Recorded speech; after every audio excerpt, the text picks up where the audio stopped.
শিক্ষার্থীবৃন্দ, এবার আমরা প্রেজেন্ট ইনডিফিনিট টেন্সের একটা গুরুত্বপূর্ণ এবং আমাদের শেষের দিকে ক্লাসে আসতে যেমন টেস্ট। আমি তোমাদের টেস্টের জন্য কিছু দিচ্ছি, যেমন দেখাও সে দৌড়ায়, তোমরা নিজেরাই করবা। প্রথমে সাবজেক্ট লিখবা, তারপর ভার্বের 1 নম্বর ফর্ম লিখবা, তার সাথে এস যোগ করবা, তাহলে এটা তোমাদের হয়ে যাবে। এবার একটা খেয়াল করো, পপি ঢাকা কলেজে পড়ে। খেয়াল করো, এখানে আমি গোল দিয়ে একটা বৃত্ত দিচ্ছি, চতুর্ভুজ বা আয়ত আঁকে দিছি। পপি হচ্ছে সাবজেক্ট, আর পরে হচ্ছে ভার্ব, তার সাথে এস যোগ করবা, তারপর বাকি অংশ হচ্ছে ঢাকা কলেজে, ইন ঢাকা কলেজ।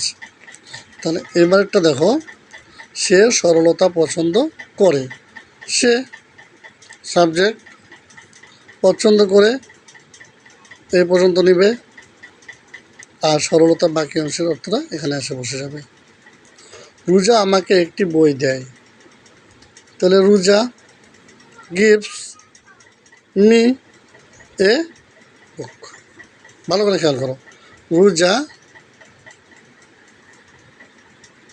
গিভস, ওই যে এস বাই এস যোগ হয়ে গেছে, মি এ বুক। এবার খেয়াল করো, গাভী আমাদেরকে দুধ দেয়, তাহলে প্রায় কীরকম, গাভী হচ্ছে সাবজেক্ট, আর দেয় হচ্ছে ভার্বের 1 নম্বর ফর্ম, আমাদেরকে দুধ এটা হচ্ছে অতিরিক্ত অংশ বা বাকি অংশ। সে মাছ বিক্রি করে, সেল মানে বিক্রি করা, তাহলে সে হচ্ছে সাবজেক্ট, বিক্রি করে হচ্ছে ভার্বের 1 নম্বর ফর্ম, আর বাকি অংশ হচ্ছে মাছ। এবার আমরা এটা খেয়াল করি, সে দুধ খায় না, আমি ভেঙে ভেঙে দিচ্ছি। সে সাবজেক্ট, খায় ড্রিঙ্ক, তরল পদার্থ ড্রিঙ্ক হয়, না ডাজ নট, দুধ বাকি অংশ। তাহলে কী হবে, সাবজেক্ট বসাই দিবা এখানে, তারপর ডাজ নট লিখবা, ভার্বের 1 নম্বর ফর্ম লিখবা, অবশ্যই এখানে এস বাই এস যোগ হবে না, তারপর বাকি অংশ ইংরেজিটা বসিয়ে দেবা। সুমন কি একটি পত্র লিখে, খেয়াল করো, সাবজেক্ট হচ্ছে সুমন,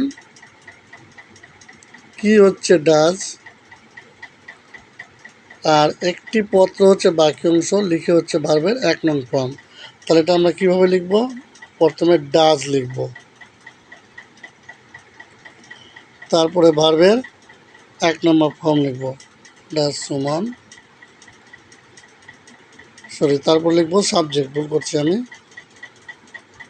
তারপর লিখব সাবজেক্ট, তারপর ভার্বের 1 নম্বর ফর্ম, তারপর লিখব বাকি অংশ, সর্বশেষ প্রশ্নবোধক চিহ্ন দেব। এবার তোমাদের আরও অধিকতর চর্চার জন্য আমি কিছু দিলাম, দেখো রাইট ফর্ম অফ ভার্ব। প্রথমে লিখছি he to go to buy some apples. এই যে he third person singular number, তাহলে গোটা কী হয়ে যাবে, এটা হবে এমনে, হি গোজ, তারপর যা আছে তাই, to buy some apples. Clear? আবার দেখো, he to speak Bangla better than English. এই যে he third person singular number, তাহলে এটা কী হবে, সেভাবে তোমরা করে ফেলবা, স্পিকটা কী হবে। এবার খেয়াল করো,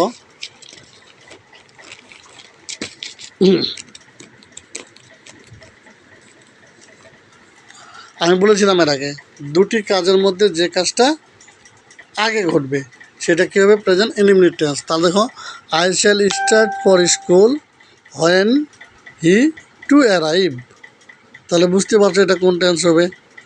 তারপর দেখো আরেকটা এরকম আছে দুটি কাজের মধ্যে, the meeting will break off before the sun to set, তাহলে এখানে কী হবে সেটা বুঝতে পারছো তোমরা।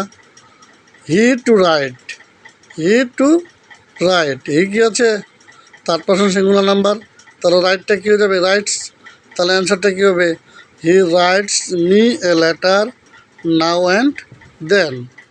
এরপরে খেয়াল করো তোমরা এটা, the east wind to blow, আমি তার আগে বলছিলাম যে এখানে বাতাস বওয়া কখনো যেটা মনে করো যে কন্টিনিউয়াস টেন্স বুঝাইলেও এটা ইনডিফিনিট টেন্স হবে, তাহলে এটা কী হয়ে যাবে? ব্লুজ। এবার দেখো the train to arrive here daily, এটা কিন্তু প্রতিদিনের একটা অভ্যাস, তার জন্য এটা কী হবে দেখো এটা।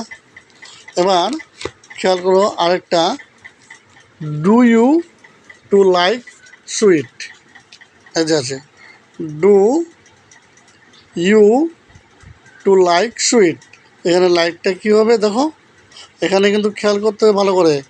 এখানে আমি বলছি যে সামনে যদি ডু বা ডাজ থাকে সামনে সামনে, তাহলে ভার্বের 1 নাম্বার ফর্ম বসবে, সেখানে অ্যাজ বা ইএস বসবে না, এটা খেয়াল করে পূরণ করবে। এবার does he dash to buy a car, এই যে সামনে ডাজ চলে আসছে, তাহলে এই বাইটা কী হবে খেয়াল করবা। তাহলে ধন্যবাদ সবাইকে, আশা করি আমার ক্লাসটা সবাই বুঝতে পারবে। আসসালামু আলাইকুম।